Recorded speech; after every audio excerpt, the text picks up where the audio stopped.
तो ये हो जाएगा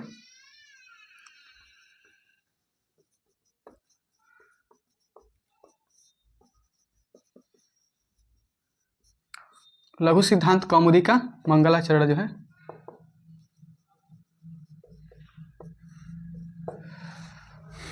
इसको भी देख लेते हैं।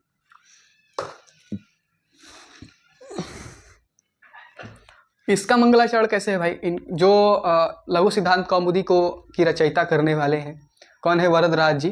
तो वरदराज जी जो हैं वो लिखते हैं,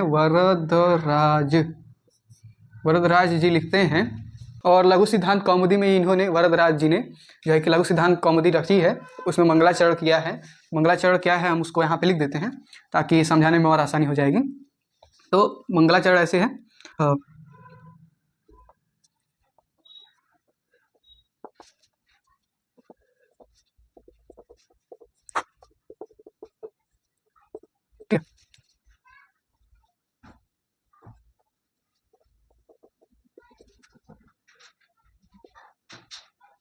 तो ये हो गया, दत्वा सरस्वतीं देवीं शुद्धां गूढ़ां करोम्यहं पाणिनीय प्रवेशाय लघु सिद्धांत कौमुदीं।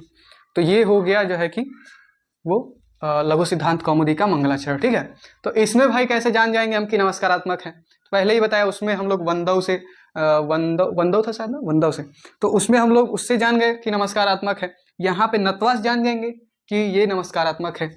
ठीक है, और कत्वा प्रत्यय से बना है। ठीक है, तो यहाँ पे हो जाएगा नत्वा सरस्वतीं देवीं शुद्धां गूढ़ां करोम्यहं पाणिनीय प्रवेशाय लघु सिद्धांत कौमुदीं।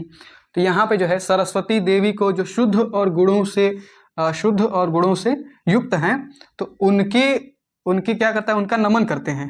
कौन? वरदराज जी, वरदराजाचार्य जी, वो नमन करते हैं उनको। और पाणिनीय प्रवेशाय, पाणिनि जी के जो ग्रंथ हैं, जैसे कि सिद्धांत, जैसे कि अष्टाध्यायी हो गए। ठीक है, तो उनमें प्रवेश के लिए, बालकों के प्रवेश के लिए जो प्रारंभिक चरण होता है या प्रारंभिक पायदान होता है, तो उसके रूप में जो लघु सिद्धांत कौमुदी है उसको वो क्या करते हैं? करोम्यहं करते हैं। मैं, अहम मतलब यहाँ पे अहम छुपा हुआ है। ठीक है, मैं करता हूँ। वो क्या करते हैं? मैं करता हूँ। क्या करता हूँ? लघु सिद्धांत कौमुदी करता हूँ।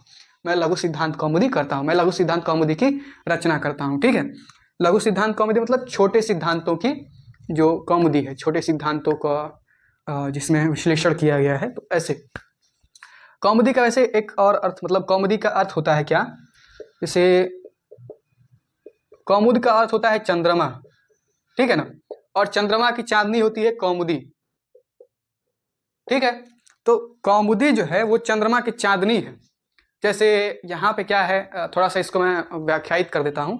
तो इसमें क्या है कि जिस प्रकार आप ग्रीष्म ऋतु में देखेंगे, तो ग्रीष्म ऋतु में जब सूर्य सिर पे होता है, चाहे सूर्य जैसे निकलता है, सूर्य जैसे निकलते हैं, सूर्य भगवान जैसे ही आसमान में आते हैं, गर्मी एकदम प्रारंभ हो जाती है, गर्मी लगने लगती है।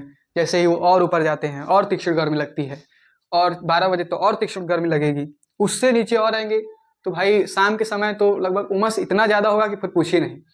तो प्रकाश भले ही रहता है, लेकिन गर्मी जो है शरीर को जो है कि शीतलता नहीं मिलती है, शरीर में कष्ट होते हैं। भाई गर्मी निकल रही है, एकदम गर्मी से मन बौखलाया हुआ है। लेकिन जैसे ही रात होता है, तो रात के जब आप देखेंगे 8 बजे, 9 बजे, 10 बजे, 11 बजे जब आप छत पे निकलेंगे, तो 11-12 बजे, 1 बजे आप देखेंगे धीरे धीरे मौसम एकदम ठंडा हो रहा है। तो सूर्य के प्रकाश में जो है कि उस समय जो आपका शरीर पीड़ा युक्त हो गया था, वो शाम के समय, रात में चंद्रमा का प्रकाश है, उसकी शीतलता में चंद्रमा की चांदनी की शीतलता में जो है कि आपका मन एकदम प्रफुल्लित हो जाता है, प्रसन्न हो जाता है, आपको शीतलता मिलती है। तो ठीक उसी तरह से ये चंद्रमा के प्रकाश के रूप में है, चंद्रमा की चांदनी के रूप में है, जो आपको बड़े ग्रंथों, बृहद ग्रंथों या कठिन ग्रंथों के पढ़ने से जो आपके मस्तिष्क में प्रश्न उठे हैं या आपको समझने में दिक्कत या कठिनाई आ रही है, तो उनमें प्रवेश के लिए लघु सिद्धांत कौमुदी की रचना वरदराज जी ने की है। ठीक है, तो ये तो हो गया लघु सिद्धांत कौमुदी का मंगलाचरण, जिसमें दत्वा से ही पता चल जा रहा है कि नमस्कारात्मक है। ठीक है, किसको नमस्कार किया है? तो केवल सरस्वती जी को। ठीक है, केवल सरस्वती माता जो विद्या और गुणों की देवी हैं, विद्या की, ठीक है, जो अधिष्ठात्री हैं, तो इनको नमस्कार किया गया है। चलिए